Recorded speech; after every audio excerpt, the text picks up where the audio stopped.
Ok, ahora vamos a pasar al segundo tema. Vamos a enfocarnos en el mar peruano y nos vamos a enfocar en el contexto del Océano Pacífico.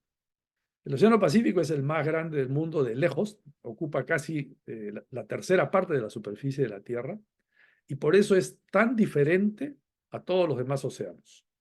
Y nosotros somos una parte de ese océano y por eso las características del mar peruano tienen mucho que ver con las características de este gran océano. ¿Cuáles son las características del Océano Pacífico? Bueno, el origen de su nombre se debe al navegante y explorador portugués Fernando de Magallanes, que en 1520 organizó la primera circunnavegación partiendo de España, y cuando cruza el Atlántico y pasa por el sur del continente sudamericano, pasa de una zona de tormentas terribles, en la zona del Atlántico, y entra a una zona que parecía un espejo de agua. Y se encuentra con el mar y lo llama Pacífico.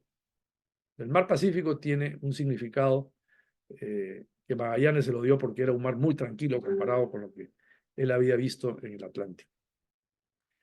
En segundo lugar, es el mar más grande de los 5 océanos y cubre la tercera parte de la superficie, abarcando desde el Ártico hasta la Antártida.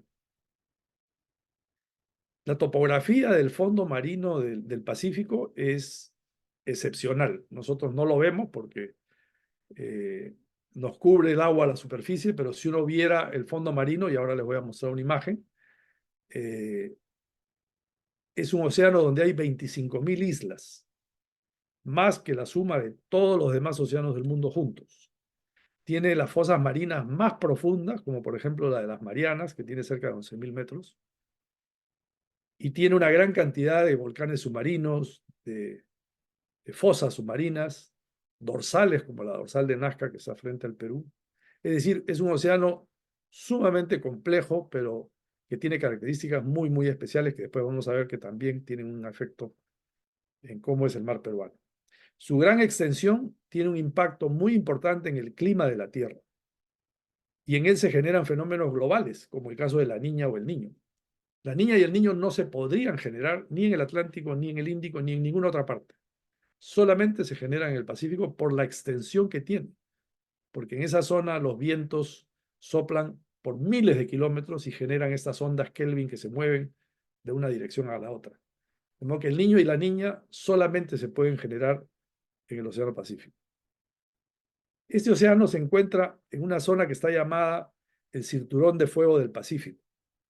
Y esto debido a una intensa actividad sísmica, debido a las placas tectónicas que existen en el océano y que hace que toda la zona sea tectónicamente muy activa y por eso la gran cantidad de sismos y de tsunamis y de maremotos que ocurren en el Pacífico comparado con otros lugares.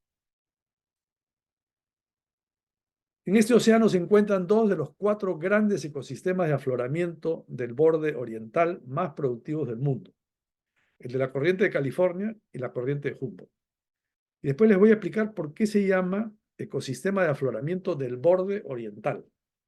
Eso es importante porque es la razón por la cual ocurren estos afloramientos muy, muy intensos. En unas diapositivas más les voy a dar la explicación.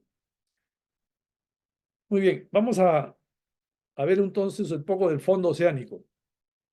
Esto que ustedes ven es el fondo marino del Océano Pacífico, que es el equivalente a sacarle, imaginen que esta es una tina que yo saco digamos, el desagüe y se va todo el agua.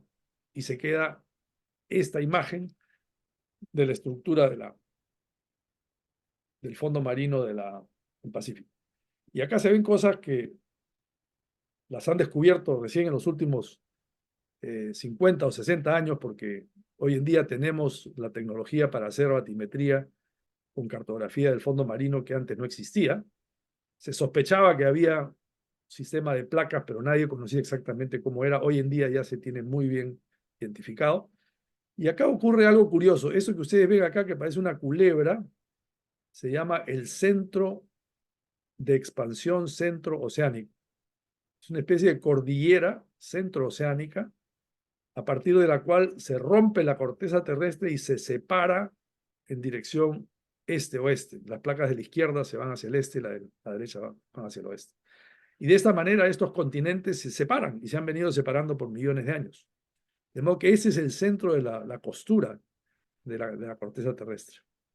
Y a la mano izquierda ustedes ven una enorme cantidad de islas, volcanes, valles submarinos, y entre ellas la fosa de las Marianas, que está aquí, frente a Japón, que tiene 11.000 metros de profundidad.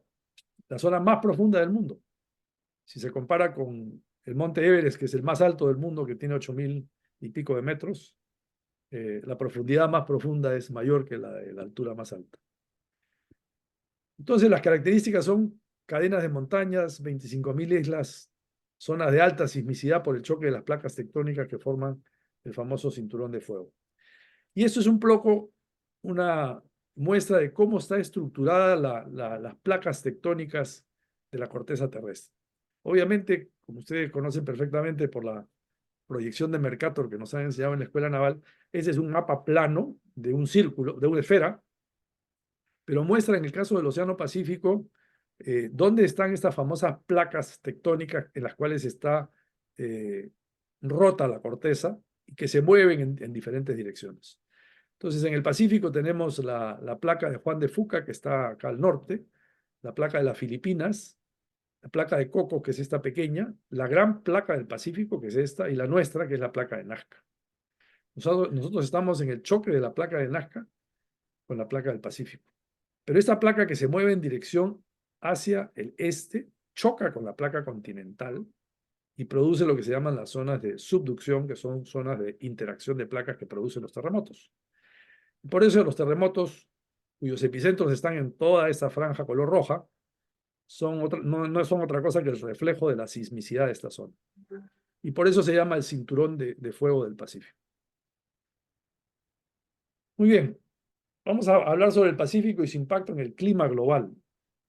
Como yo ya les mencioné, el Pacífico, siendo el más grande de la Tierra, es el lugar donde ocurren estos fenómenos del Niño y de la Niña, a los cuales nosotros estamos tan acostumbrados ahora. Hoy en día creo que ya sabemos perfectamente cuáles son sus impactos, no solamente en el clima, sino en las actividades de la pesca, de la agricultura, etcétera, etcétera. Y acá a la mano derecha tenemos mapas de cuál es el impacto que tienen estos fenómenos. Y aquí, por ejemplo, en el caso del fenómeno del Niño, el impacto del Niño no solamente es en el Pacífico, es en todo el globo terrestre. Cuando hay un evento del Niño en el norte de Estados Unidos, hay sequías, en el sur de Brasil hay inundaciones, en la parte de Australia hay sequías, en Panamá hay sequías, los problemas que tenemos en el canal de Panamá, en el cuerno del África, en el sur del África, perdón, también hay sequías. Es decir, se altera totalmente el clima de la Tierra. ¿Por qué? Porque el Océano Pacífico es de tal dimensión y hay tal cantidad de energía acumulada en el mar que después sale a la atmósfera, que generan una fuerte interacción con la atmósfera y cambian el clima de la Tierra. El año pasado hemos tenido un niño, este año parece que vamos a tener una niña. Por tanto, estos cambios climáticos tan intensos, superimpuestos al cambio climático, del cual también se habla mucho hoy en día, generan pues estas grandes efectos en el clima, específicamente del Pacífico. Ahora, ¿por qué el impacto del océano es tan importante en el clima?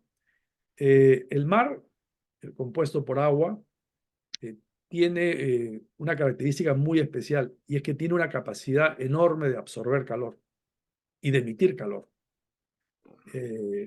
Si no tuviéramos océanos, si los océanos del mundo desaparecieran, la temperatura de la Tierra sería insoportablemente caliente para la vida en los trópicos e insoportablemente fría en los polos para la vida del hombre y para la vida orgánica en general. De modo que el agua del mar y estas grandes masas de agua juegan un rol de regulador del clima. Por eso al océano se le llama la máquina reguladora del clima.